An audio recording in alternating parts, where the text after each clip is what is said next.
Hi, I'm Daryl Cagle, and this is the Caglecast, where we're all about political cartoons. And today we have three great Israeli editorial cartoonists to discuss their cartoons about the conflict with Hamas and the Palestinians.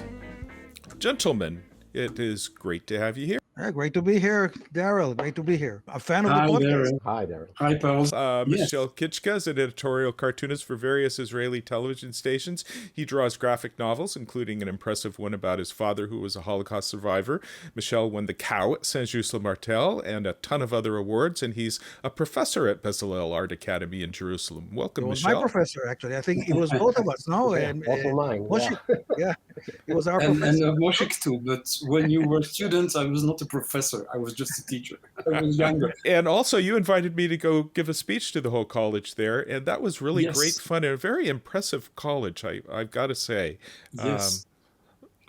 Big and impressive. We have now a new campus that you must visit next year. Oh, my goodness. Well, this is one of your cartoons. The international cartoonists draw a lot of doves of peace, and it's one of those standard, I guess the French call it a cliche that we use. And so you got the dove of peace in the hourglass here, as I guess Gaza is getting destroyed and their time runs out. This is, and of course, the skeleton of the Dove of Peace. I think to fully appreciate it, readers just need to know how ubiquitous that Dove of Peace is in international cartoons. So that makes it all the more interesting. So beautiful drawing. Thanks a lot. The truth about this cartoon is that on the first day of the war, on October 7th, I was so shocked that I could not imagine what I can draw. And I used this cartoon that I published in 2021. If you look at the date, it's from 2021, and it was when the Hamas attacked Israel with tunnels, which is different from today. This cartoon actually does not describe the reality, because on the 7th was a massacre, it was a pogrom, cruel and barbarian, and so this cartoon is too soft. But we did not know yet. I did not know yet what was the situation, and so I put it online, and then I began to draw every day one or two cartoons up to date according to the situation. You see the date on the bottom right? Yeah. And you have Ashkelon, Ashdod, and Tel Aviv. And it seems like a normal war. But what happened on the 7th is not a normal war. That was something different. And there's a huge consensus in Israel that that was a barbarian attack and a terrible shock, and it will take years to overcome it. And we, all of us, have so many friends in this part of the country, in the south of the country, and they are going to funerals every day. 1,300 killed people in 24 hours almost. Never happened in our history. And so for many people, they give them back, they think back about the Holocaust, and they think back of the situation of Israel during the independence war in 1948. So we are in a terrible situation, and we don't know where it's going. So this cartoon is nice, is beautiful, thank you, but it does not describe exactly what is happening here now, I must say. Well, it is also a PR war, and here in America, we got all the news about the horrors of the Hamas massacres for about 4 days, and then the news switched to the people suffering in Gaza. Yeah. And I suspect that that's the way it's going to stay for quite a while, which is interesting to me that Hamas seems to be so successful in this PR war. That may be their goal achieved. Yeah. Yep.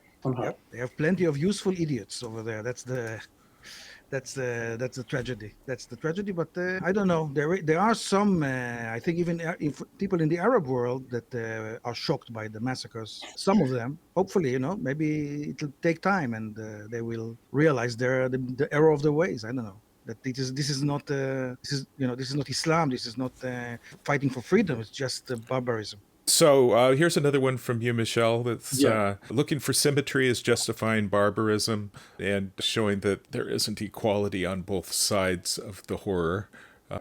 On television, they make quite an effort to offer equal time to spokesmen from each side. There are two things in this situation that really make me angry. The first one is people who are talking about symmetry. It is symmetric, okay? What we do and what they do is the same. This is one thing. And the other thing, that a lot of people talk about the disproportion of the reaction of Israel. And people forget, they are simply forgetting that the Gaza people are by themselves hostage of the Hamas, who is shooting and launching their missiles from the population concentrations inside of Gaza. And there's no way to make a war. It's not an army, it's a guerrilla of terrorists. That's such a complex situation. And making the symmetry or talking about disproportion is simply not just. And so this is what I did in the previous cartoon and also in this one, just to explain people that the reaction of Israel to terror and pogrom and barbarian and massacre and slaughter and butchery must be understood. And people don't have to forget that the Hamas, not the Gaza people, the Hamas is a terrorist organization. And their ideology is erase Israel from the map. And so there's nothing we can talk about with them for the future, to construct something in the next future. The thing that surprised me and even a bit offended me is some of the Arab cartoonists that were very joyful the minute the massacre happened, and they celebratory cartoons. And I said, come on, really? I would never, I don't think any Israeli cartoonist ever celebrated child being killed in Gaza or anything. It's always a necessity for us to go to war. Nobody wants to go to war. Nobody wants to bomb anything. And people I met in Saint-Just and all that, and I'm thinking these people, would celebrate when I'll be slaughtered and my children and everything, and they will celebrate. They will be happy. So it's really left me a bit, in a very bizarre position all of a sudden. But hopefully, maybe they just don't realize, or I don't know. I still have hope that maybe they will come around someday and understand the difference between the Israel and Hamas, which is it's like Michel said, it's totally different entities. Like Hamas is actually responsible for destroying the Oslo process. He's the one who killed it. With the suicide bombings and all of that. It's an organization of pure evil, and this time they expose themselves as such. And still, people, they see the poor people in Gaza, and that's the only thing they see. And now, by liberating one by one hostages, they want to appear as a humanitarian organization. Okay. Yeah. But Daryl, there's something very important that if you are not Israeli, you can't understand it. We are in Israel also, not all of us, but a main part of the Israelis are absolutely criticizing the politics of our government, who is responsible for the situation for the last 15 years. And I mean Bibi Netanyahu, okay? I have to name him. And so we are in a situation that somehow we have to defend ourselves by cartooning, explain our position to the world by our cartoons. But in the other hand, we try to control our hard feelings that we had toward this collapse of the intelligence service of Israel, of the lack of preparation of the army, and everything is due to the way Netanyahu rules this country for 15 years.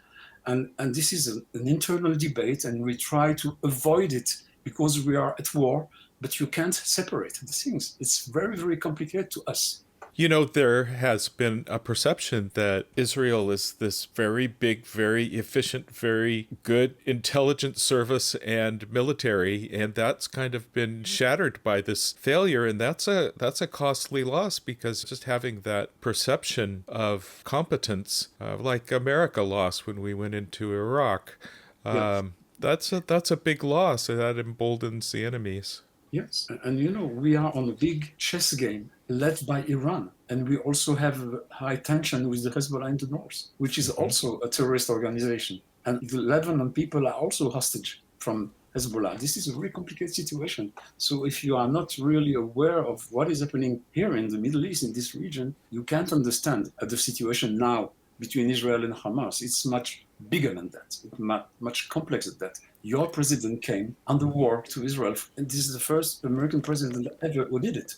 And so it means that the situation is very serious, and it had international implications. It's not just a conflict as the conflicts that we had in the past with the Hamas. This seems something much bigger and much more dangerous for the future of the region.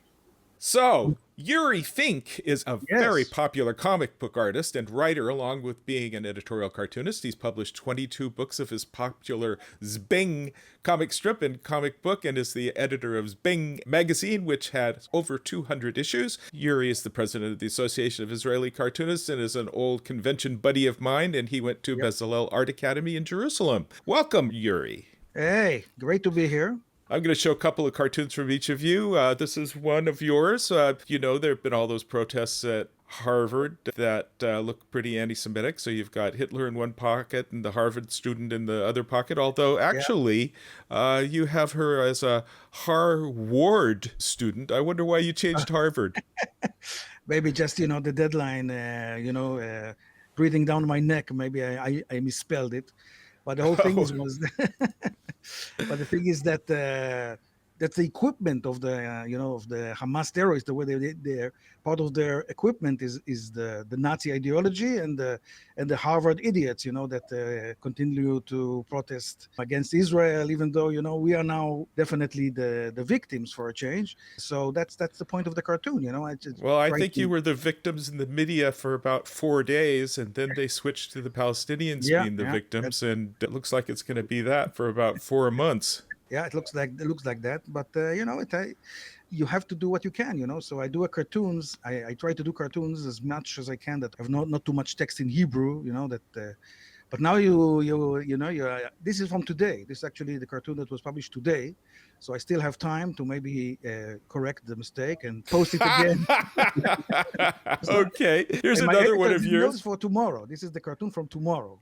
This is for tomorrow. Gadot versus Mark Ruffalo. Okay. I have to explain these cartoons because this is also an audio podcast, and so people that don't see it don't have any idea of what's going on. So I apologize for that. Mark Ruffalo says, "Yes, I am a bit anti-Semitic," as he holds his stand with Gaza sign, and he's roped by Wonder Woman. I take every opportunity, because I'm a big American comic book fan. So every opportunity I have to use American superheroes in my cartoons, I take it. So now there's a big, the Gadot is on our side because she's a full-blooded Israeli, and Mark Ruffalo as the Hulk, he's against us. He's always posting against Israel and all that. So that's a good opportunity to draw the Hulk and then Wonder Woman in a political cartoon. Yes, that's interesting. I didn't know that was his vocal point of view. Oh yeah, he's one of the most vocal anti-Israeli actors. He occasionally has to apologize because it turns out that he supports some horrible act or something. But now there was two big letters sent to Biden or whatever. We are celebrities and we are protesting the support to Israel.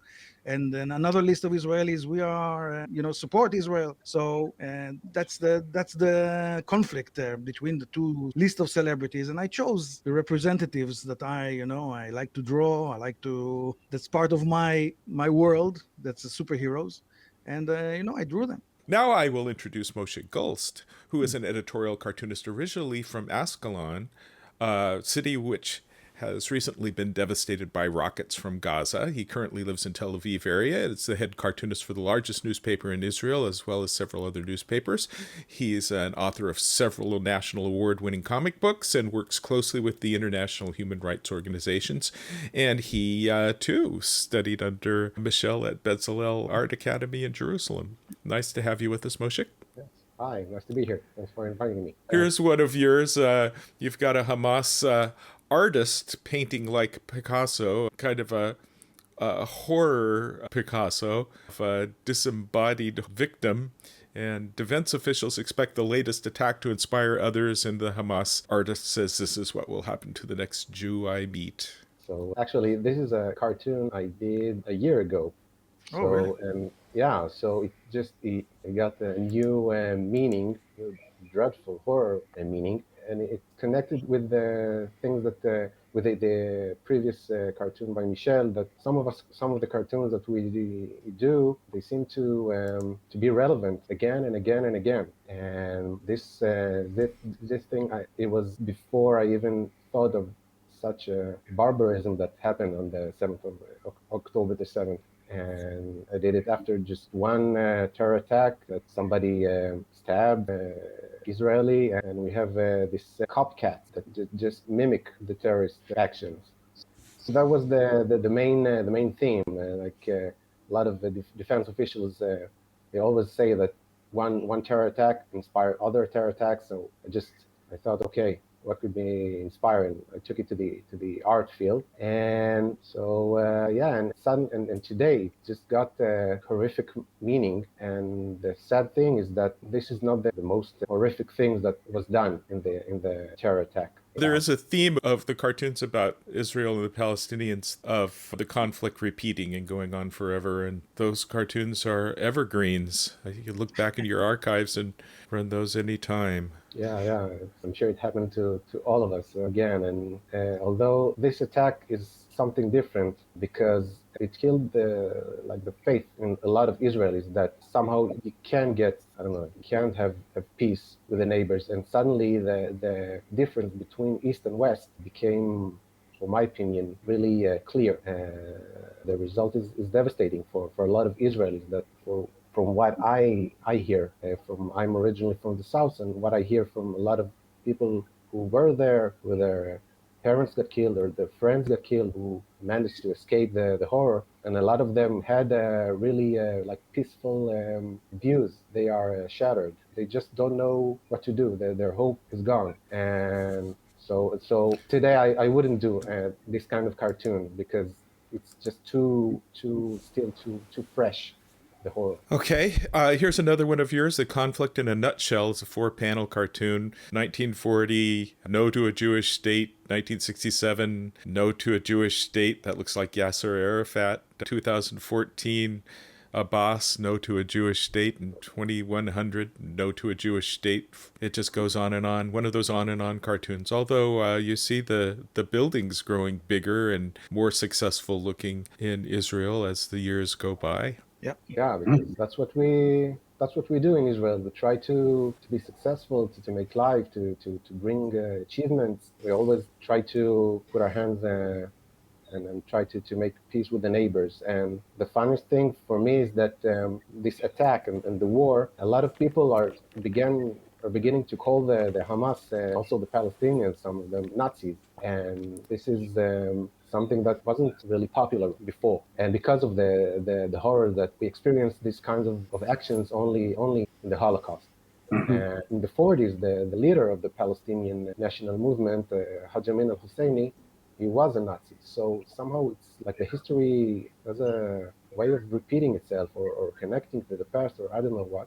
But this is also something interesting, and also at the end, the 4 panel, it's Hamas soldiers. It sums up the situation. I like this cartoon. I haven't seen it before because it sums up the situation of the tragedy of the two people: the Palestinians who have no states and Israel who have no peace. Okay, somehow. Please, Daryl. There's one thing, because we are talking to Americans, I would like to add something about the villages and kibbutz who have been attacked on October 7th. You know, most of those villages and kibbutz, mainly kibbutz, they are lefties, and some of them have work relation with people from Gaza for years and years, and some of them have friends in Gaza. And so this is why what happened in October 7th is so terrible. No one imagined. Some of the people who have been taken hostages or assassinated were in NGOs helping people from Gaza to be taken in Israeli hospitals to get operations, the services that they can't get in Gaza, and helping them in all the ways they could. And so they could not imagine. And the other thing is that in 48, there were the pioneers who defended the south border of Israel against the Egyptian army. So those people are the constructors of this state. They are also those who are ready for compromise, and they were the victims of this terror attack. This is terrible for them. I think that feelings that they had is also due to this, let's say, the lack of any illusion of possible solution for a conflict in the generation to come, 1 or 2 generations. This is terrible what happens. People have to measure it. It's not like what we knew before with Hamas. That's something different. Well, I'm going to go through a dozen cartoons from around the world, and maybe you guys want to make some comments. This one's by Chris Weyant, one of our cartoonists. Oh, I thought this okay. was, for a symmetry cartoon, I thought this Oh was yeah, we already nice. discussed the symmetry thing. Symmetry is not. Don't think it's appropriate at the moment, because it really wasn't symmetry this time. Because what I think is we have to separate. The thing is we have to. The only thing that I can identify with this cartoon is that it shows the Palestinian flag, and not the Hamas flag. I think the only thing that we should, the only realization you should come to is that Hamas has always been an organization that is, as I said, is pure evil. There's nothing to talk to him. We can't negotiate with him. We can't do anything with him. So I think his point was to attack those kibbutzim because he knows those are his biggest enemies, the people who believe in peace. So that he targeted those kibbutzim specifically to wipe out any hope for peace. That's his goal, all his existence, everything that's his raison d'être to stamp out all hope for peace. Well, so, the symmetry thing is what we're hearing as a drumbeat on television all the time. 1,400 casualties in Israel and 4,000 in Gaza. I think we live in a world that like the strong is less moral. I mean, this is a way of thinking of a lot of people. So if you're strong, it means that you're less moral or less ethic, and I guess that like if you try to see it like in American eyes, it's like Canada was was governed by ISIS and attacked America, so the U.S. So but the U.S. is much stronger. So I'm sure Montreal would have suffered a lot of bombshells. Death to America, eh? Yeah, that's the Canadian. This one is by the previous one.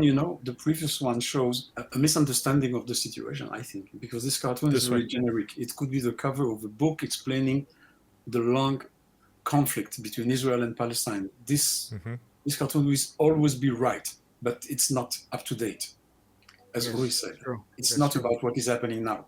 Yes, it's too light. Yeah, that's the thing. Is okay. This is Tom, no? This is Tom Janssen. And the hostages hidden in the tunnels. The thing is that the good thing is that the Hamas terrorists, they wear masks and you don't have to draw their faces. Because if you had to draw their faces, they would be like monsters and it would be idiotic. I don't know. So it's good that they wear masks so you don't have to draw them. Just draw a person with a mask and a green headband and you're set. It's a Hamasnik. It's not a Palestinian. We don't fight Palestinians. We fight Hamasniks. That's the difference.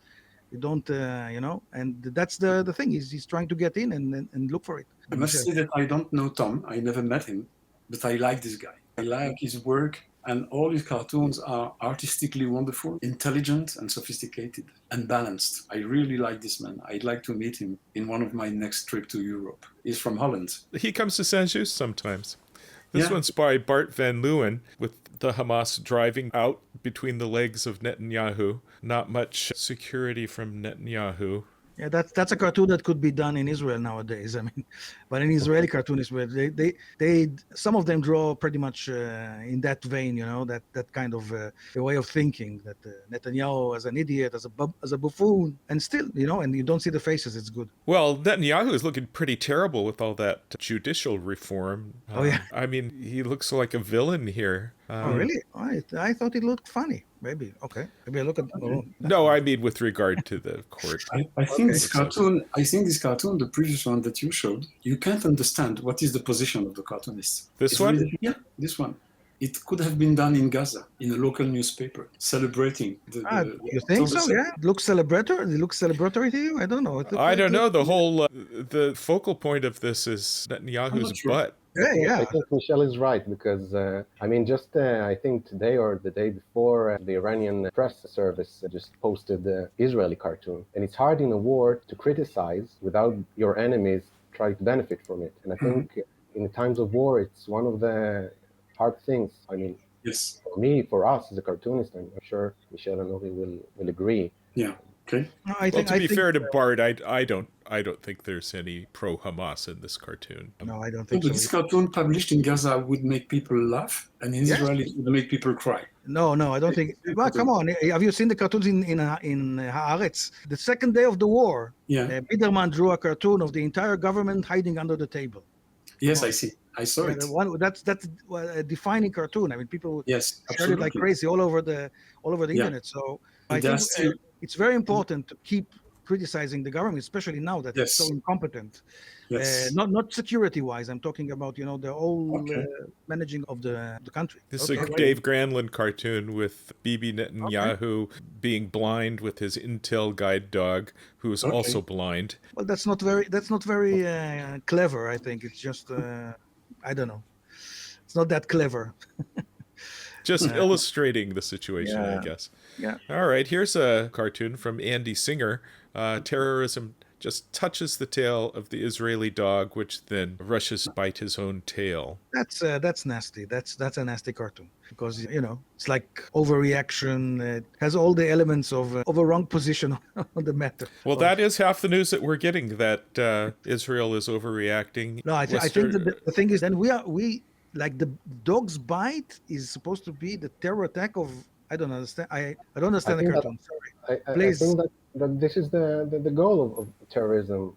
Like maybe here it's, I don't know, look a little bit funny or something, but terrorism can't win military-wise. So they just try to make you fall into your own holes, and then just like they did to so many other Western countries, I think.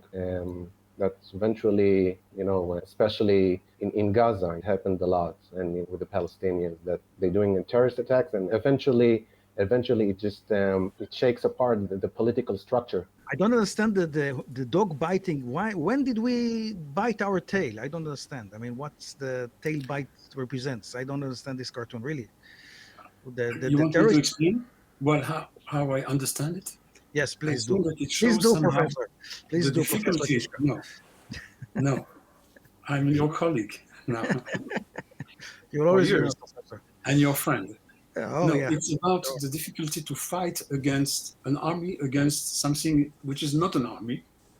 And actually, the Americans have experienced it in Afghanistan.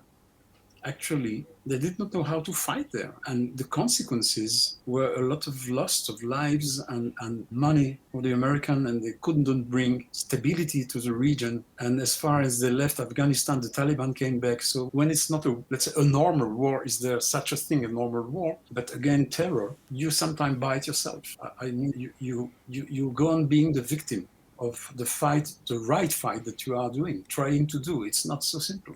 So I don't think it's so nasty. I think that we still don't know how it will end. We'll see. Here's another Granlund cartoon with Israel will allow civilians to evacuate, and Gaza at the edge of the cliff with nowhere to go says to where. Yeah. Okay, that's simply wrong, because if Egypt would let open the border, they would be able to go there. It's not a cliff. It's not a cliff. It's that you should draw there an Egyptian and not letting them in. I mean, that's the whole problem. They say they are barrack. That's a and it's not. I mean, they have open border. They have a border with Egypt as well, so they could go there, but they don't let them. So this cartoon is simply, it's nice, it's funny, so it's a funny situation, but it's a wrong situation. It's not that way, But given that Egypt won't let them in, there is no place to evacuate. Okay, but if you ignore that fact, you're simply left with the fact that the tank Okay, that's. I think that, if I may add, something that maybe it's not quite spoken in the media, that a lot of the people who made all those atrocities were civilians. I mean, it wasn't just Hamas terrorists. It was a lot of just ordinary Gazans who came into the kibbutzes and settlements and all this and just like slaughtered. And this is something that really made the people of Israel horrific and made them like shocked. And it's also so this is like something that's, when you see in all the cartoons, you see all just Hamas militants and Hamas fighters and terrorists, and not the civilians. But this is a point that's worth talking about or mentioning. Well, the point that we see on TV all the time is that the civilians are victims and not necessarily in support of Hamas. But my understanding is that there hasn't been an election on the West Bank for the Palestinian Authority for 17 years, largely because there's an expectation that they would vote for Hamas. And it may be, it seems to me, that perhaps the civilians in Gaza support Hamas, even though there's no election. Okay, so do you look at it that way? Listen, I think that in Gaza itself, the people have no choice. There's no political party has opposition. If they had a choice, would they vote for Hamas? Listen, I don't know. But this cartoon, the second balloon where is written, could be Hamas want us to use as human shields. Okay, so we will not evacuate, because I don't know if you heard of it in the American medias, but some of the Palestinians from Gaza who moved to the south in the direction of the Egypt border were also bombed and killed on their way to there, because the Hamas did not want them. They wanted to use them as human shields. And it seems that people are forgetting that, okay? So this cartoon could be good with another caption, even better, I see. Okay. Okay. I've seen that one. Hajjaj, Okay. yes. This is by Emad Hajjaj. Yes. And, Emad Hajjaj is a great cartoonist, but This is one, what soft he did. This is one of these softer. yeah, but this is like Michel said, it could be done as a book cover for the situation. Everything. it was done in the last week. Yeah, Yes. that's the only that's the only thing that it's relative to this discussion, because it can be done anytime, And who killed this? This could be Kibbutz Be'eri. Well, this is obviously Israel that killed the bird because it's the bombed-out building. And the kibbutzim don't look much better now. I mean, so after the massacre. So I don't know. Okay. I think that the difficulty of moderate people in the Arab part is that they condemn the Hamas, but they cannot also identify with Israel. So this cartoon is somehow soft, even if it's not right. It's soft. It tries to be somehow moderate, and it's well done artistically. He's a very good artist, but it's really one-sided. Really, really one-sided. This one's by Marian Kamensky from Austria. Yeah. Okay. Okay, that's the first one that I can really, that puts all the blame on the Palestinians. And it shows that they that's something should I have a wish good idea of what was going to happen. Yeah. That's one I thought I should have. I wish I thought about that cartoon. That's the first one that I said. Wow, that's a great one. It's a good image, and and it shows the situation. What's probably about to happen, I guess. Oh, Here's that's another Hajjaj cartoon. Yeah, I don't know if I'm. That's another. The attitude toward Hamas as a cat is too forgiving. I think it's not. Both Hajjages, they all the time they can't bring themselves to be really against Hamas. They can't bring either that it's not legal in Jordan to do things like that. But to compare Hamas to a cat, I don't know. I'm not a big fan of cats anyway. But not Hamas. I'm not a big fan of Hamas either. But I don't know. Like you feel sorry for the cat, But they should be much more. The cat should be. It's like a little demon or something should be, or something more evil. Although cats are pretty evil, I must say. This is one of mine. It's an older one. I've got the kids in the sandbox. They're playing Israel versus Palestine. They're fighting each other and they're cussing. And the mom said, the kids are playing Israel versus Palestinians. And the other mom says, how cute. And they grow up still fighting and playing, still fighting with knives and guns now. Then they're old men and then they die. And then they're skeletons with their bones bleaching. But the good point is that they rest in peace.